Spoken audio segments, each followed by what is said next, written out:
Number 3. Mohammed Hassan Adam. On December 24, 2021, Christmas Eve, the city of Columbus, Ohio was shaken by the discovery of a well-known and deeply respected community leader's body. What had seemed like another holiday seasonal time for family, community, and peaceful reflection instead became a grim turning point for hundreds who knew him. According to law enforcement reports and public records, the last time anyone publicly confirmed seeing Mohammed Hassan Adam was on December 22, 2021. On that day, video footage released by Columbus police showed him placing his van on a camera vehicle that would later become central to the case. Adam was known throughout Columbus not just as a religious leader, but as someone deeply invested in his community. He served as an imam at Masjid Abu Hurairah Mosque on the city's northeast side and was involved in outreach efforts, youth counseling, and social support initiatives that touched many lives. For friends, congregants, and family members, that Tuesday was the last time they saw him before everything changed. On Friday, December 24, 2021, a member of the public made a chilling discovery in Columbus. Off Joyce and Windsor Avenues in a wooded area near a junkyard and behind a chain-link fence, police found the body of Adam. First responders and investigators determined the van had been parked in an overgrown lot for some time. The location itself was not a public street or market, but a secluded junkyard area, immediately raised alarm among law enforcement and the community. An autopsy by the Franklin County Coroner's Office confirmed what police had long feared. Mohammed Adam was the victim of a homicide. He had been shot at least 4 times. This was not an accidental death. It was a targeted act of violence against a prominent religious leader, someone who had spent years bridging communities, mentoring youth, and offering spiritual guidance. For friends, congregants, and family members, that Tuesday was the last time they saw him before everything changed. An autopsy by the Franklin County Coroner's Office confirmed what police had long feared. Mohammed Adam was the victim of a homicide. He had been shot at least 4 times. This was not an accidental death. It was a targeted act of violence against a prominent religious leader, someone who had spent years bridging communities, mentoring youth, and offering spiritual guidance. For many in Columbus, especially within the Somali and Muslim communities, the news struck like a blow. Immediately after the discovery, community leaders and organizations spoke out. The Council on American Islamic Relations, Ohio chapter, offered support to the family and called for a full and transparent investigation. At the time, they also offered a reward for information that would lead to the arrest and conviction of those responsible. Local mosques, community centers, and hundreds of mourners gathered in the days that followed, expressing grief and outrage at the loss of a leader who had become a symbol of unity. Flags were lowered, prayers were held, and the grief was palpable in a community that had counted on Mohammed Hassan Adam as a source of strength. Columbus police and federal partners, including the Bureau of Alcohol, Tobacco, Firearms, and Explosives, ATEF, quickly launched a homicide investigation. Detectives worked around the clock to piece together Adam's final movements and uncover evidence from the scene, including ballistic evidence that ultimately linked the shooting to specific suspects.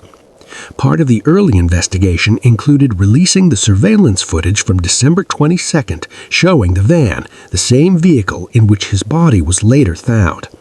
That step was intended to help the public identify anyone seen around that vehicle near the time it was last known to be driven. But even with that video as initial evidence, law enforcement still needed time and leads to make an arrest. Months of investigation ultimately pointed detectives to individuals believed to be responsible for Adam's murder. One of those men was John Wooden Jr., 46, of Franklinton, Ohio.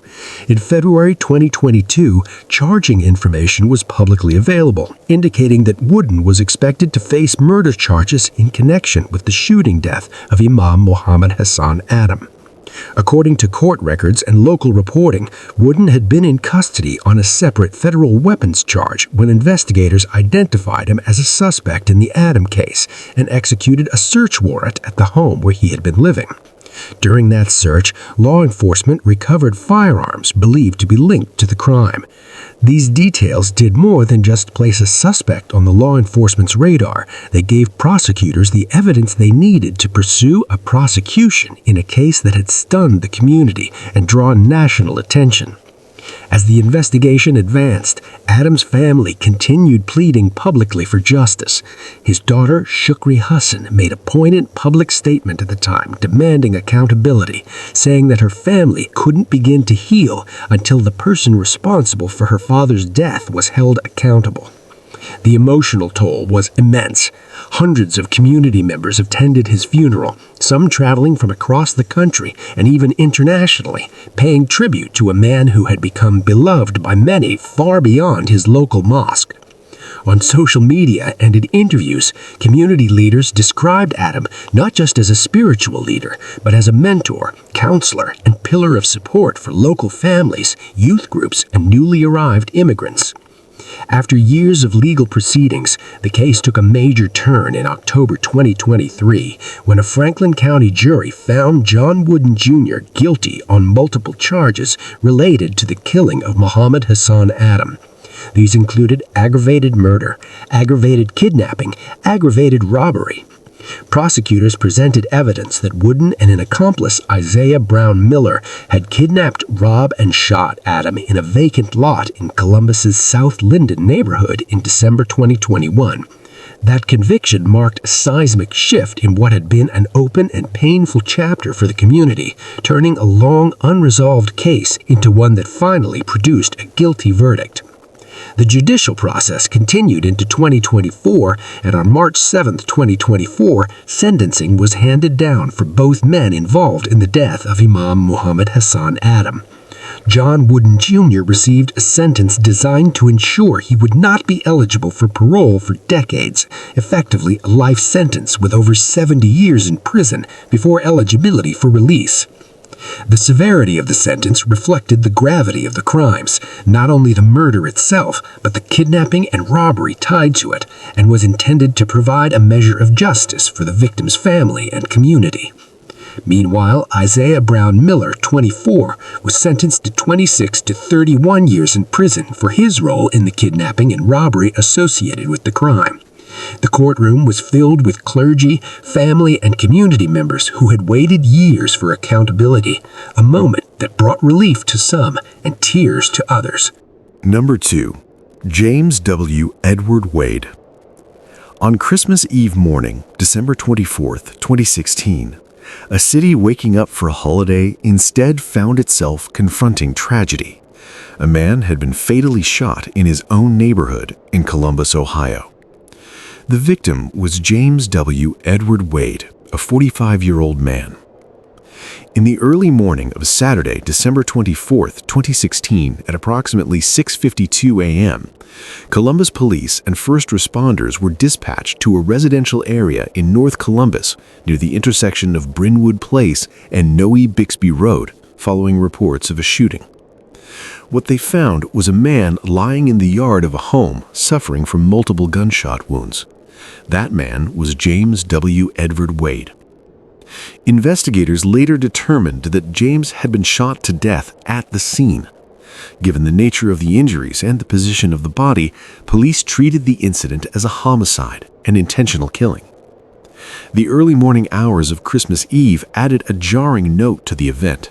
It was nearly 7 a.m. on holiday weekend, a time when most people were still asleep, especially on a quiet residential street where families typically prepared for holiday gatherings. Instead, police lights and ambulances converged on a scene of violence and shock. At the scene, investigators found James Edward Wade's lifeless body. Multiple gunshot wounds indicated that he had been shot repeatedly. Media reports that first responders confirmed the time and general location, but police did not immediately identify a suspect, and there was no publicly released description of a weapon, vehicle, or potential shooter in the early dispatch reports. The absence of publicly released suspect information suggested that Columbus police were still gathering evidence, but that even early on, they did not have a clear direction in terms of leads. In many homicides, neighbors or passers-by become important sources of witness statements, especially when a shooting occurs in what seemed like an otherwise quiet residential area. In this case, reports from local residents after the fact mentioned hearing gunshots in the early morning hours, a time when few people are awake or outside. Some witnesses also recalled the sighting of a tin Yukon SUV leaving the area shortly after the shots were heard. That detail was shared on community crime forums and local watch groups. It did not immediately lead police to an arrest or confirmed suspect. At Christmas Eve dawn, cars driving through the neighborhood might not have seemed out of the ordinary, especially if visitors, family, or holiday workers were on the road. But in hindsight, those sightings became part of a list of things investigators wanted to explore. The Columbus Division of Police treated the case as a homicide from the start. In homicide investigations, detectives normally secure the scene, collect forensic evidence, interview witnesses, review surveillance footage if available, seek any potential suspects or vehicles linked to the incident. In the early hours after James' death, investigators began that process. But unlike some cases where surveillance, ballistic matches, or witnesses quickly create identifiable leads, this case did not produce a suspect in the initial phase that was released to the public. The police made no immediate public disclosure of a suspect's name, a vehicle description beyond community mentions, or other specific identifying evidence from the scene. By the end of the holiday weekend, detectives were still collecting statements and processing physical evidence, a challenging task when foundational evidence is limited and witnesses are sparse. News that a man had been shot and killed on Christmas Eve morning struck Columbus as both tragic and shocking. Local residents expressed dismay that violence could occur during a time when most people are focused on family, reflection, and holiday tradition. Community social media threads talked about the absurdity of hearing gunshots early on Christmas Eve, while news posts noted that the victim's name was James W. Edward Wade would soon be added to a growing list of unsolved homicides in the city. While larger media outlets like NBC4 and the Columbus Dispatch typically cover homicides in the city, specific articles on this case focused on reporting the event, confirming the victim's identity, and alerting the community that the investigation was ongoing rather than offering details about suspects or motive early on. That pattern of early reporting of what happened and not yet knowing why it happened became one of the defining elements of this case in the public eye. After the initial response, the case entered a period where detectives collected fingerprints, ballistic evidence, and any physical trace that might lead to a suspect. But given the timing, a holiday weekend with many people in and out of neighborhoods, investigators looked for potential surveillance footage from houses or nearby businesses, witness accounts from early morning joggers or residents, ballistic evidence that could be compared to other crimes. Connections between Edward Wade and potential rivals were threats.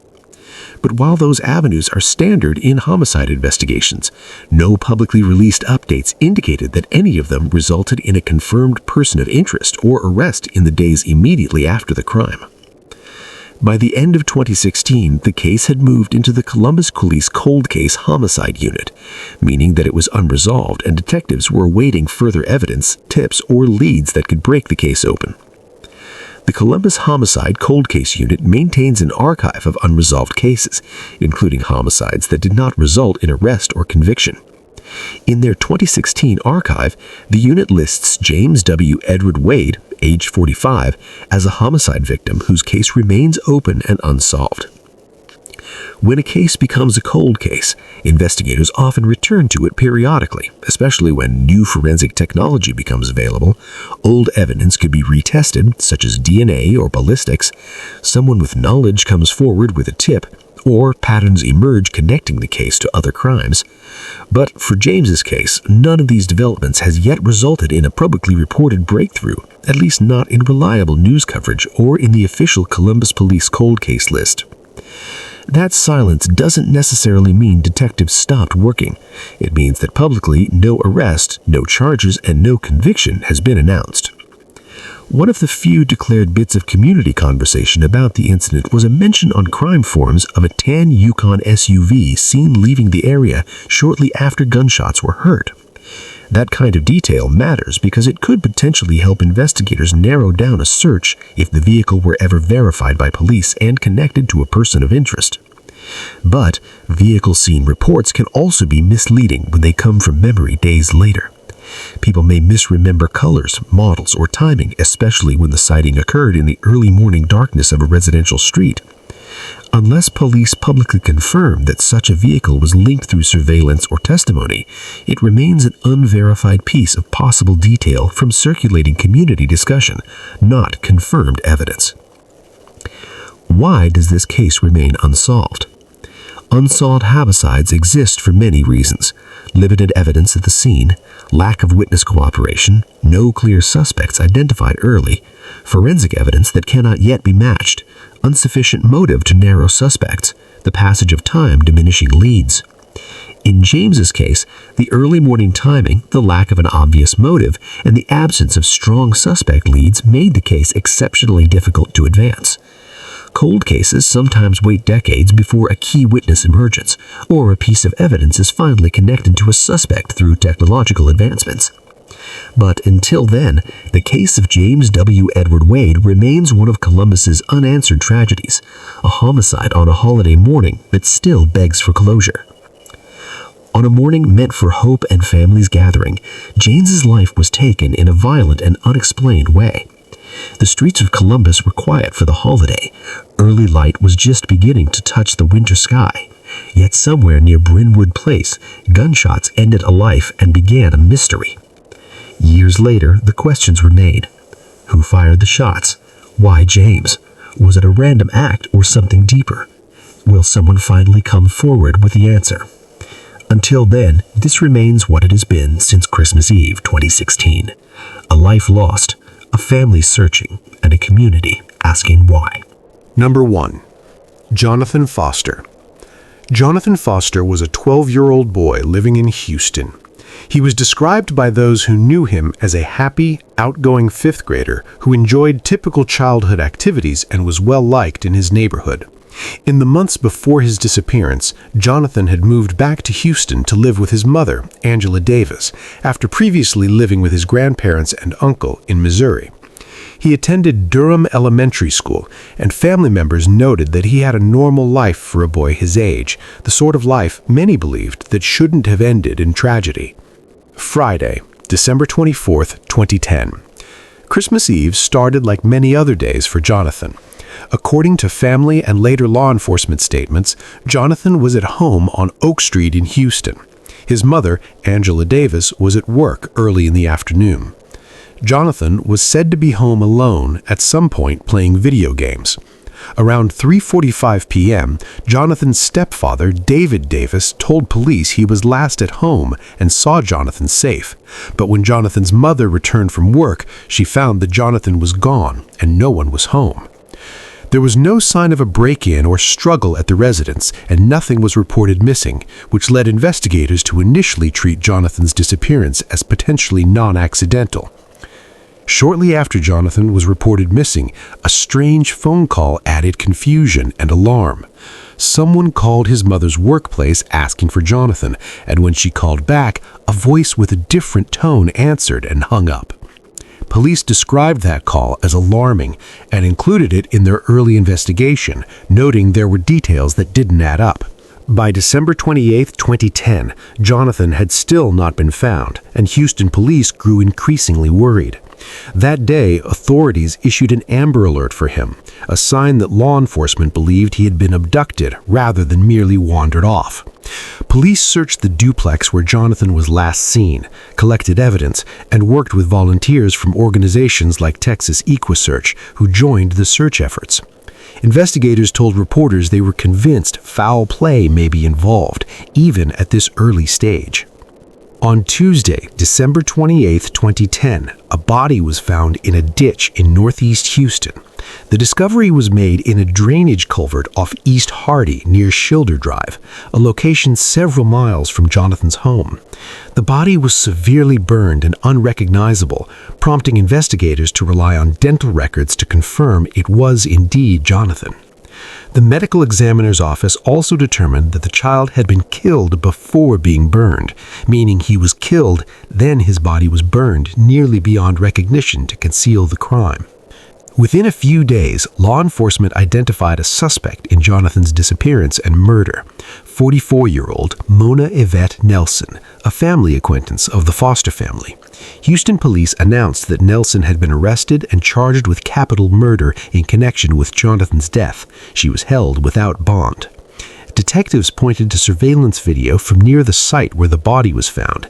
The video showed a silver truck pulling up to the ditch and a person, believed to be Nelson, removing what appeared to be a body from the back of the truck and placing it in the culvert.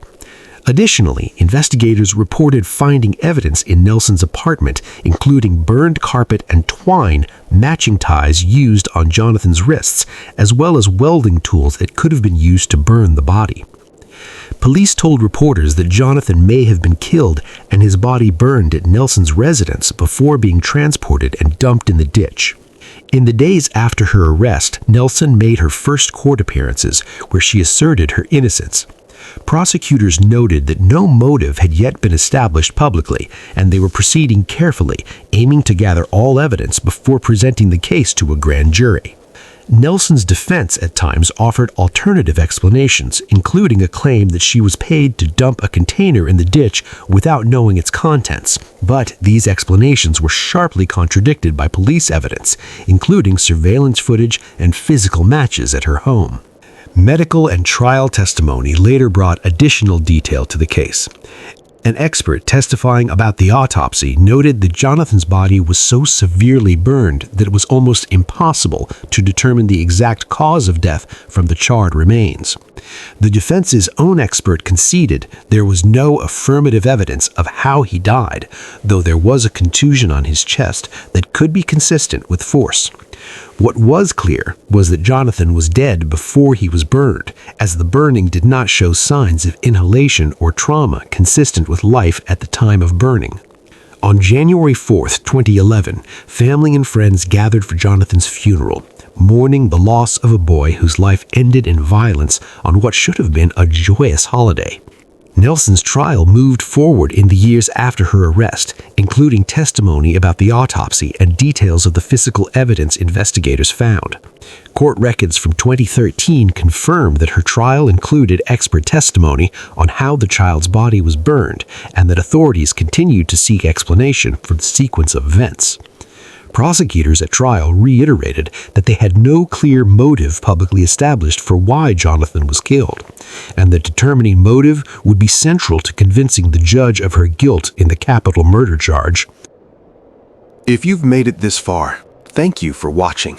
Feel free to share your thoughts or theories in the comments below. I read every one. If you found this story interesting, consider subscribing and sharing it with others. Thank you again for watching, and I'll see you in the next video.